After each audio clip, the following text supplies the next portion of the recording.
everyone, it's Anja here and I'm back with another video for Ophelia Talks. Well, actually I am back with a whole series of technique videos.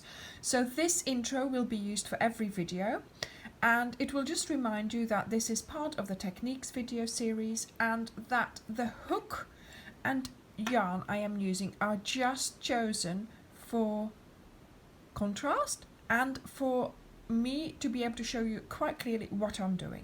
So I am using this hook and this yarn or these colors or whatever I've got here, but it is mainly about the technique. So I'm hoping that from seeing how I'm doing the technique, you can then take that to your own project. So I hope you have fun in this series and that you will learn a lot and that some of the things that I always used are explained in these videos. So let's get started. So today we are looking at straight edges. It all has to do with not missing your turning chain at the end of the row. So when you're doing your stitches, you're picking out your V's to work in, which when you get to the end, yeah, that's all very well. So now you might think, yeah, I've done all my stitches, I'm doing my turning chain and I'm going to turn. But in fact, can you see? This here is your previous turning chain and you should have put a stitch in there as well. If you turn now and you do the same thing as before, where you make the turning chain count as a stitch and you then start in your next stitch, can you see that I'm missing a stitch? So another tip, of course, is to count them. So 1, 2, 3, 4, 5, 6, 7, 8, 9, 10, 11, 12, 13, 14, 15, 16, 17, 18, 19, 20. Yeah, the previous row has 20. Now this row, 1, 2, 3, 4, 5, 6, 7, 8, 9, 10, 11, 12, 13, 14, 15, 16, 17, 18, 19. Okay, so yes, I did not do that 20th stitch. So make sure that you do your 20th stitch or your last stitch in the turning chain. A help with this could be some stitch markers.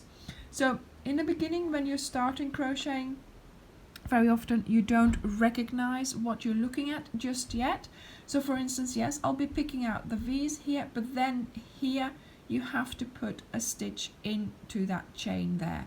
So why not put a stitch marker in the chain, and then when you see here you've done that V, you will then notice, yes, I have got my stitch marker in a place where I should be putting a stitch as well.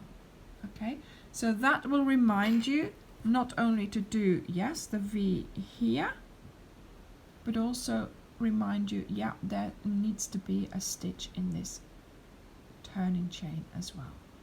So this is a golden tip for when you're starting to crochet and you are noticing that you're going in, because very often that happens.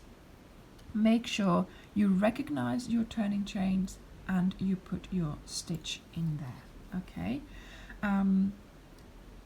it does make a big difference, obviously, for staying straight in your work, for making sure that you have done all your stitches. Of course, when you are just doing, I'm not paying attention to what I should be doing here.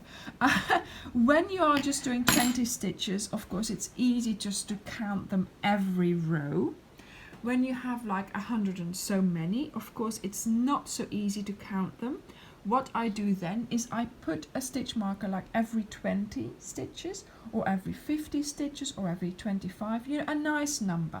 Then at your ends, it's easy for you to count just those last bits and noticing that they are still the 20 stitches or the 15 or the 7 or the 8 that you needed to have in that particular part of your work. So that helps for you to count your stitches. So thank you very much for watching. I hope this was useful and I will see you in the next video.